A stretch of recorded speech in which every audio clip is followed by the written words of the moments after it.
대한측량협회 허민이라고 합니다. 혹시 그 대한측량협회는 뭐 지도를 하시면은 조금 들어보셨을지 모르겠는데 저희 우리나라에서는 지도를 사용하기 위해서는 이제 국토지리정보원에서 이제 지도를 구입하고 그 다음에 저희 측량협회를 통해서 성과심사를 받도록 되어 있습니다. 저는 이제 그런 일을 이제 직접 하는 건 아니고요. 연구원에서 근무를 하고 있는데 그러다 보니까 뭐 이쪽으로 좀 관심이 있게 돼서 여기 밑에 블로그를 써놨는데 여기 이제 제 개인보다는 사실은 이 블로그를 통해서 좀 더 많이 알려진 것 같아요. 그래갖고 우리 홍 팀장님이 저를 뭐 여기 발표를 해달라고 그랬는데 사실은 제가 이쪽 인터넷 업계 쪽에서 근무를 하는 게 아니고 뭐 측량 쪽에서 근무를 하다 보니까 조금 이제 보는 관점이 다를 수도 있고 그 다음에 자료도 좀 부족한 점이 있을 것입니다. 좀 양해 부탁드리고요. 좀 편한 기분으로 그냥 들어주셨으면 합니다. 가상지구 서비스 현황 그리고 우리나라 인터넷 지도 서비스 현황 그리고 발전 방향 이렇게 일단 정리를 해서 말씀드리겠습니다. 먼저 가상지구 서비스인데요. 뭐 구글어스는 다들 잘 아실 겁니다. 지금 보이시는 거는 위성 영상이고 구글어스에서 지금까지 사용했던 거는 60cm짜리입니다. 지금 얼마 전에 이제 월드뷰가 올라가면서 이제 40cm 위성을 사용을 하고 있는데 미국 이제 법규에 의해서 아마 50cm로다가 서비스가 될 겁니다. 그 다음에 구글어스에서도 이제 항공사진이 있습니다. 이 항공사진들은 대부분이 이제 저기 지방자치단체나 공공기관 그런 데서 이제 촬영하는 거고요. 그쪽에서 이제 제공하다 보니까 어떤 거는 이제 좀 더 상세할 수 있고 아닐 수도 있고 뭐 그렇습니다. 그 다음에 3D 빌딩도 많이 나와 있습니다. 대부분이 처음에 시작할 때는 그 사용자 제작 콘텐츠 그러니까 사용자들이 스케치업으로 만들어서 그 3D 이미지 갤러리에다가 올리면은 그것 중에 이제 일부를 채택을 해서 이제 올라오는 그런 방식이었는데 최근에는 저기 몇 군데 이제 큰 도시들이 3D로 전부 다 바뀌었는데 어떤 협력회사하고 제가 봤을 때는 그 샘번이라는 회사하고 아마 사이버시팅이라는 회사 그 두 가지 이름을 들었는데 그런 회사에서 이제 3D 빌딩을 제작을 하고 그걸 갖다가 올리는 그런 게 있습니다. 그리고 뭐 보시면 아시지만 중간에 아까 여쭤봤던 저기 뭡니까 요게 방금 지나간 게 디즈니 월드입니다. 지금도 잘 나오고 있습니다. 그 다음에 구글어스 이제 4.3이 되면서 몇 가지 기능들이 추가됐고요. 특히 이제 조명 효과가 아주 재밌게 됐고, 그 다음에 스트리트뷰로 이제 구글어스에 직접 볼 수 있게 됐고요. 버처러스도 약간 소개를 드리면은 3차원 빌딩이 지금 현재 수준은 아주 최고의 수준이라고 저는 일단 생각을 합니다. 지금 여기에 이제 나무까지 보일 수 있는데 나무까지 모두 다 이제 자기네들이 모델링을 해서 그렇게 한 서비스하고 있는 걸로 알고 있고요. 특히 이제 버추어러스에서 가장 유명한 서비스 중에 하나가 버드아이뷰입니다. 그러니까 카메라를 5방향으로 촬영을 합니다. 경사지대에서 그렇게 해서 이제 한 개의 지형지물을 갖다가 경사방향으로 4개 방향으로 보니까 이제 앞뒤 가릴 것 없이 전부 다 숨겨진 부분이 없이 볼 수 있는 그런 장점이 있고요. 이것도 이제 버드아이뷰 이제 한 가지 더 보여드리는 겁니다. 그 다음에 요번에 얼마 전에 이제 9월달이네요.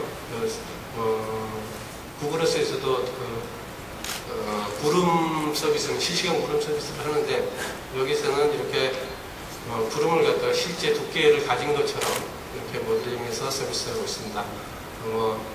비행 시뮬레이터에 있는 엔진 기법을 그렇게 사용을 했다고 그렇게 들었습니다. 그 다음에 포토시스도 유명하죠. 사진을 원래 사진 측량을 하면은 좌표를 알고 있는 지점에서 사진을 촬영을 해야 된다. 어떻게든 이제 내가 찍는 좌표를 알아야 되는데 이제 아무렇게나 그리고 일반 카메라로다만 사진을 찍어서 올려도 뒤에 보이는 점들이 3D 좌표들입니다. 이렇게 이제 만드는 그런 것들이고요. 구글과 MS의 동향을 보면은 뭐 구글에서 여러 가지 이제 인수합병이 일어났고, 그 다음에 MS에서도 마찬가지입니다. 그 부분에 대해서 이제 왜 이런 것들이 있는지는 나중에 일단 같이 정리해드리고요. 우리나라 인터넷 서비스에 대해서 잠시 말씀드리면요. 네이버 지도입니다. 그 다음에 다음 지도, 야후 지도, 그 다음에 파란이 있고요. 그 다음에 구글이 있습니다. 물론 이제 그 옆에 보면은 조금씩 이렇게 무슨 어떤 점이 특징이 있다라고 정의를 해놨긴 했는데, 일단 그 부분은 나중에 정리를 다시 하는 걸로 하고요. 그 다음에 인터넷 전용 사이트들이 있습니다. 콩나물이 제일 유명하고요. 그 다음에 맵토피아, 그 다음에 채널 제로, 사이버맵, 우리사이, 이 정도로 해갖고 일단 있습니다. 특히 이제 우리사이 같은 경우에는 인터넷 지도 상으로는 우리나라에서 대중적인 인터넷 사이트에서는 최초로 이제 3D 건물하고 항공사진의 서비스를 하고 있는 것 같습니다. 이건 점유율입니다. 이게 지금 다운 디렉토리에서 나온 자료이기 때문에 일반 그거하고 조금 다를 수가 있습니다. 어쨌든 그런데 일단은 좀 자료를 뽑아달라고 부탁을 해갖고 한 거고요. 그러다 보니까 이제 모든 사이트가 좀 들어간 건 아니고 약간의 오차도 있을 수가 있습니다만, 어쨌든 그리고 또 문제가 이제 포탈 개통하고, 포탈은 이제 대부분이 지역 검색 사이트이기 때문에 지도 사이트만 독립된 게 아니니까 조금 이제 동일선상에서 비교하기는 힘듭니다. 하지만 어쨌든 뭐 지금 순 방문자를 기준으로다가 이렇게 한번 정리를 했고요. 대부분 점유율이 요 그대로 따져서 네이버가 한 55% 점유하고 있고, 지금 구글이 한 1%, 대부분이 뭐 1% 이하로 조금 나타나고 있습니다. 그 중에 뭐 인터넷 전용 사이트로 치면은 당연히 이제 구글이, 콩나물이 한 50%를 차지하고 있는 걸로 알고 있습니다. 서비스 비교 부분입니다. 이거는 이제 각 사이트들에서 어떤 서비스들이 이루어지고 있는지라고 쭉 해놨는데, 순서는 뭐 그냥 아까 점유율 좀 정확하지 않아도 점유율에 따라서 해놓은 거고, 그 다음에 여기에 이제 평가한 것도 제 마음대로 한 거니까 뭐 그다지 중요하지는 않다고 생각하시면 됩니다. 다만 이제 그리고 여기서도 사실은 빠진 것들도 많을 겁니다. 아까 말씀드린 거, 예를 들면 API를 제공한다라고 하면 그런 부분도 아주 중요하고, 그리고 API를 제공한다고 해도 어떤 종류를 제공하느냐에 따라서 평가 기준이 사실 달라질 수가 있습니다. 그래서 어떻게 뭐 점수 이렇게 매긴다는 건 사실은 말이 안 되는데, 이렇게 동그라미 쳐놓으면 어차피 다들 그 개수를 세볼 거라서 맨 끝에다가 그냥 개수만 세서 이렇게 올려놨습니다. 그 중에서 이제 다음이 하나 있네요. 다음이 지금 아시는지 모르겠지만 지금 저쪽에 저 건너편에 그랜드 인터내셔널 호텔에서 지금 전문가 간담회를 하고 있습니다. 저도 거기 잠깐 참석을 했다고 하는데 50cm 항공사진하고 스트리트뷰 서비스하고 그렇게 해서 이제 그 다음에 뭐 실시간 교통정보도 제공하겠다라고 했으니까 요거하고는 좀 더 달라질 겁니다. 어쨌든 그리고 구글 맵스에서 갑자기 매시업 얘기를 또 꺼낼 수밖에 없는데, 어차피 이제 쟤는 이제 한 2008년 6월 2만 개라고 했는데, 아까 홍 팀장님 말씀으로는 15만 개의 액티베이션 사이트가 액티베이션 데이터라고 하는데, 실제로 진짜 얼마나 되는지는 잘 모르겠습니다. 아주 다양한 종류가 있다는 건 당연한 거고요. 근데 그럼 우리나라는 어떤가? 라고 찾아봤습니다. 제가 지금 이렇게 이제 여행 정보, 사진 공유, 그 다음에 경매 정보, 단순 지도 서비스 이 정도로 해놨는데, 사실상 이 단순 지도 서비스라는 건 메시아라고 얘기를 하기가 곤란합니다. 그러니까 네이버 지도하고 구글 위성 영상을 갖다 같이 겹쳐보는 정도 수준이고요. 그러니까 그 위에 몇 가지가 이제 그러니까 하나, 둘, 셋, 넷, 다섯 개 정도가 제가 파악하고 있는 메시아입니다. 근데 그 중에서 여행 정보 투어 자키는 접속이 안 되고, 그 다음에 경매 정보, 제가 보기에는 만약에 있다 그러면 이게 가장 획기적이지 않은가라고 생각을 하는데, 그것도 사이트가 없었습니다. 어쨌든 우리나라 메시맵을 보았을 때 이거 빠졌는지 얼마나 빠졌는지 모르겠지만, 사실은 제가 봤을 때는 아주 그냥 가뭄 정도가 아니고 완전히 아무것도 없다라고 봐도 무방하지 않느냐라고 생각을 합니다. 그러면 왜 메시압이 부족하냐? 지도에 대한 인식 부족도 아마 많이 작용을 할 것 같고요. 그 다음에 메시압을 어떻게 해야 될지 모르겠다는 분들도 사실은 많을 것 같습니다. 그 다음에 콘텐츠, 가장 중요한 게 사실은 콘텐츠라고 생각합니다. 콘텐츠와 메시압이라는 게 어차피 콘텐츠와 지도를 들어가는 기술인데 그 콘텐츠를 가진 사람들하고, 그러니까 여러분들은 이제 인터넷 지도, 인터넷 부분의 기술을 가진 분들이고, 그 다음에 또 콘텐츠를 일부 가진 분들도 계실지 모르겠지만, 예를 들면 수없이 많은 지금 콘텐츠를 가지고 있는 사람들이 있습니다. 그 사람들이 아직까지는 지도를 갖다가 어떻게 활용을 해야 될지 잘 모르겠다 하는 것이 사실은 지도 메시압이 부족한 가장 중요한 이유가 아닌가라고 생각을 합니다. 인터넷 포털 지도, 인터넷 전쟁의 일부분은 많이 보셨을 겁니다. 네이버에서 2m급 위성사진 서비스를 지금 준비 중이고요. 그 다음에 일부 지역은 50cm로 이제 항공사진으로 촬영을 한다고 그러고요. 주요 지점은 헬리콥터로다가 파노라마 서비스를 한다고 합니다. 다음에 대해서는 아까 얘기를 했고요. 그 다음에 야후도 얼마 전에 이제 위성사진 서비스를 갖다가 더 확대를 했고, 바란에서도 이 바란이 사실은 제일 먼저 올라왔지만 리얼 스트릿뷰라고 해서 스트릿뷰와 비슷한 서비스도 많이 하고 있습니다. 요거는 이제 저희 항공사진에서 촬영되는 디지털 촬영 카메라입니다. 한 10억 정도 합니다. 별로 비싸진 않는데, 이 정도 가지고, 이거를 가지고, 이제 지금, 언제 오픈이 될지는 모르겠지만, 다음에서 나오는 그 서비스들이, 이제 그런 서비스용 사진들이 만들어질 건데요. 대충, 지금 이거는 촬영 원본들입니다. 지금 하나는 좀 멀리서 찍은 거, 그리고 하나는 가까이서 찍은 거, 이렇게 되는데요. 지금 요거는 25cm 수준입니다. 그러니까 여러분이 보실 때는 이거보다 해상도가 반으로 줄어든 영상이라고 보시면 맞습니다. 우리나라 여러 가지 규제가 있기 때문에 그렇다는 건 아실 거고요. 어쨌든 이런 영상들이 지금 우리 손 안에 바로 이제 들어올 거다. 그 다음에 다음 로드뷰도 이제 있는데, 처음에 나올 때는 다음 스트릿뷰라고 해서 나오다가 세그웨이하고 이렇게 해서 지금도 촬영을 하고 있고, 그 다음에 간판이 보일 정도다라는 거는 들어보셨을 겁니다.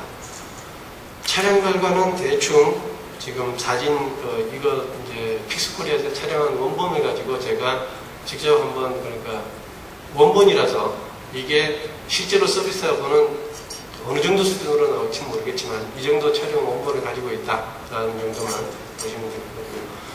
이런 것처럼 지금 인터넷 지도에 대해서 전부 다 엄청나게 투자를 하고 있습니다. 우리나라도 마찬가지고 세계적으로도 마찬가지고요. 왜 하느냐? 지리정보가 플랫폼이라고 얘기를 합니다. 오늘 그 다음에서도 계속 처음부터 끝까지가 플랫폼이었습니다.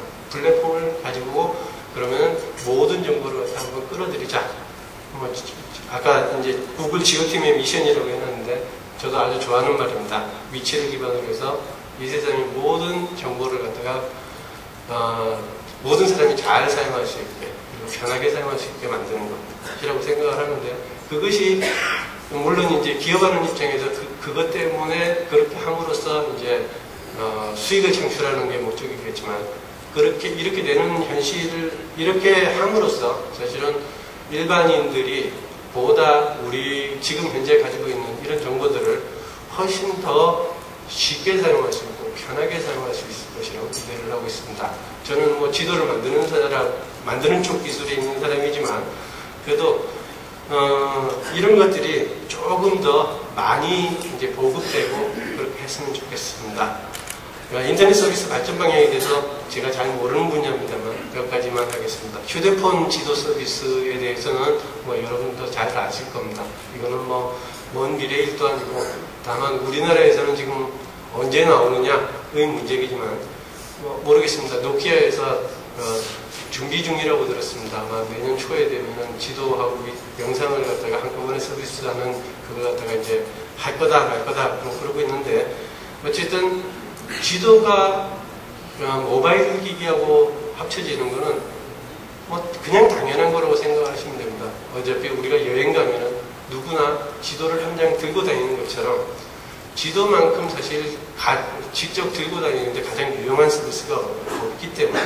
그런데 그러면은 아까 얘기를 했을 때 지도와 다른 콘텐츠와 연결을 시키겠다라고 했을 때 예를 들면 뭐 GPS하고 GPS 이제 아이폰 가지고 여기 어디가 있을 건데 여기 왼쪽 밑에 있는 요거겠네요.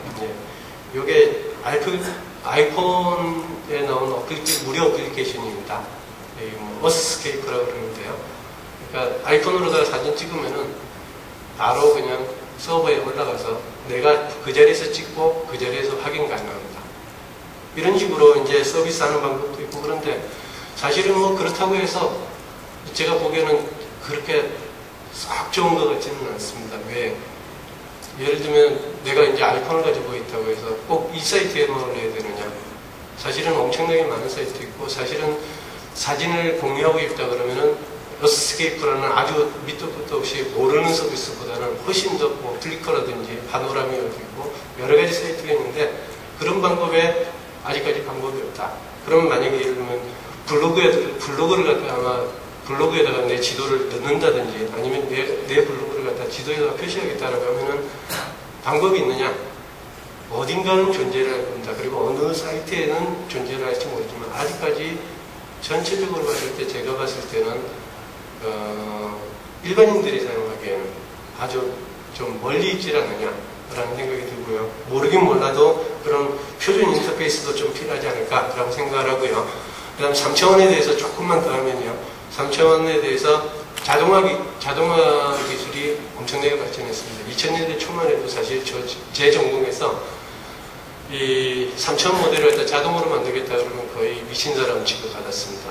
그런데 현재는 거기 보시면은 이제 버처러스 2.0에 덴버를 기준으로 하면 면적은 우리나라 정도 되고요. 건물은 200만 동이고 나무는 300만 그루인데 그거를 사진 촬영하는 기간 빼놓고 자동 처리해서 만드는 데까지 한 일주일 정도면 된다. 그리고 C3 테크놀로지라는 회사에서는 면적 30만 정도면 한 3일 만에 처리할 수 있다. 이렇게. 물론 수준은 다릅니다. 기술이 얼마나 발전하느냐에 따라서 좀 더 정교한 모델이 나올 수가 있고 달라질 수는 있겠지만 이런 자동화 기술이 가속도 되고 자동화가 된다는 건 비용이 낮아진다는 거고요. 그렇게 되면은 점점점 그 가상세계 솔루션이 점점 이제 가까워질 것이다. 우리나라도 며칠 전에 중앙항업이라는 회사에서 픽토메트리라는 장비를 도입했다고 잠깐 기사가 떴었습니다. 아까 픽토메트리라는 게 버처러스에서 경사사진을 촬영하는 그런 장비인데 경사사진하고 그 항공사진하고 여러 가지 합치면은 아주 편하게 아주 그러니까 고품질의 3D 모델을 만들 수 있습니다. 그래서 아마 이런 쪽으로 좀 더 갈 것이고 그 다음에 건물 내부에 대해서도 정말 아마 지금 현재 시점은 아니겠지만은 좀 더 많이 이제 연구되고 갈 수 있을 것이다. 특히 제가 생각에는 포토신스 같은 아까 기술이 포토신스가 이제 복잡한 장비를 필요 없이 내가 그냥 간단한 집에 있는 디지털 카메라만 가지고도 3D 모델을 만들 수 있는 거거든요. 그러니까 조금 아마 또 기술을 가지고 있는지 모르겠지만 그런 것과 연결하는 그런 세계도 좀 되지 않을까. 그리고 결국에는 가상세계와 그리고 가상지구가 가상세계와 합쳐지는 그런 형태로 되지 않을까라고 생각이 되고요. 또 증강현실 뭐 많이들 얘기를 합니다. 아직도 뭐 갈 길은 멀었다고 저는 생각을 합니다만은 사실은 지도와 현재는 지도 서비스라는 거 하고 그 다음에 우리 그 현실하고는 분리가 되어 있습니다. 알아보기가 힘들죠. 그런데 그 부분을 갖다 보다 이제 결합시켜서 직접 확인할 수 있는 그런 세계.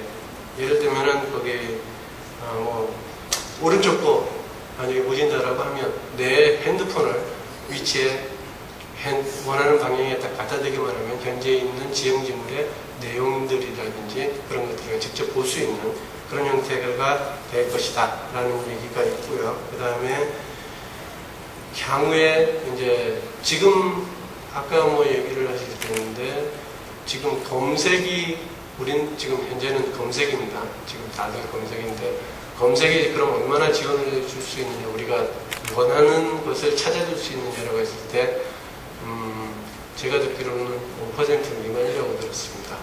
그러니까 내가 예를 들면 여기서는 그러니까 샌프란시스코 금문교가 잘 보이는 위치에 있는 레스토랑 중에서 지금 현재 예약 가능한 것을 예약하고 싶다라는 건데, 이런 것들에 대해서 우리가 지금 만약에 이걸 검색을 하면 검색을 해줄 수 있느냐, 아직까지 검색의 길은 멀고 멀다라고 얘기를 하고요. 그 대안 중에 하나가 그 공간 분석이라는 겁니다. 물론 이제 공간 분석에 대해서는 제가 자세히 말씀을 드리긴 그런데, 예를 들면은 우리 지금 인터넷 시대에서 대부분 제공되고 있는 것은 단순히 표현입니다. 있는 걸 있는 대로 그대로 표현해 주는 거고요. 그것이 상호관계가 어떻게 되는지, 어디에 모여 있는지 아닌지에 대해서 지금 도구를 제공하는 게 없습니다. 물론 이제 S3 같은 회사들은 그런 걸 제공을 하는데, 그런 것과 좀 더 결합이 되고 진행되면은 좀 더 이런 검색 부분에서도 좀 더 나아지지 않을까라고 생각을 하고 있습니다. 여기 맨 밑에 제가 지오앱에 잠깐 참석을 했었는데, 빌 게이츠 저기 버처러스 마케팅 쪽인가 아마 그랬었습니다. 그분이 한 말이고요. 이제 마지막 점입니다. 정보와 위치를 결합을 해야 된다라는 게 이제 아마 구글 지오팀도 마찬가지고 전부 다 여러분도 마찬가지일 건데, 그러면서 이제 이 세상 정보는 80%가 위치와 연결되어 있다고 얘기를 합니다. 그건 사실인 것 같습니다. 좌표도 있고 주소도 있고 전화번호도 있고 IP도 있고 여러 가지 방면, 어떻게든 한 단계 두 단계만 건너뛰면은 좌표와 어떻게든 연결이 됩니다. 그런데 그걸 갖다 진짜 어떻게 연결을 하느냐, 정말 힘들고 어렵다고 생각을 합니다. 제가 봤을 때. 그게 아까 얘기를 드렸던 우리나라 메시압이 별로 존재하지 않는 이유가 아닌가라고 생각을 하고요. 저는 뭐 이런 쪽에 기술이 별로 없는 사람입니다만, 여러분들께서는 훨씬 더 잘하실 테니까 앞으로 뭐 구글이든 뭐 네이버든 다음이든 저는 다 좋아합니다. 다 좋아하고, 어떤 지도 서비스든지 해서 좀 이런 지도들이 모두 우리 생활에 가깝게 사용될 수 있는 그런 날이 오기를, 그리고 여러분들이 그걸 위해서 좀 더 많이 노력해 주시길 부탁드리겠습니다. 감사합니다.